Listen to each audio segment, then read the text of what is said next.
এখন আর বউদের কি কাজ, একটু ওয়াশিং মেশিনে জামা কাপড় হয়ে যায়, আর থালা বাসন ডিশওয়াশারে হয়ে যায়, সবই মেশিনে হয়ে যায়। এখন আর কি কাজ, ওদের মতন কাজ তো আমরা বাংলাতে করে দিই।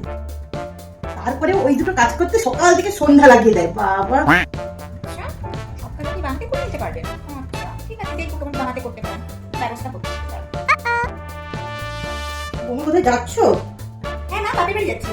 তা কদিনের জন্য? পুরো 1 মাসের জন্য। কি, 1 মাসের জন্য? হ্যাঁ মা, এত অবাক হচ্ছেন কেন? তাছাড়া আপনাকে নিয়ে আমার একটু টেনশন সত্যিই ছিল যে আপনি সকালবেলা উঠে সমস্ত কাজ একা একা করতে পারবেন কিনা, আমি যখন থাকবো না। আর তাছাড়া ঠান্ডাটাও তো অনেকটা পড়েছে, তাই না?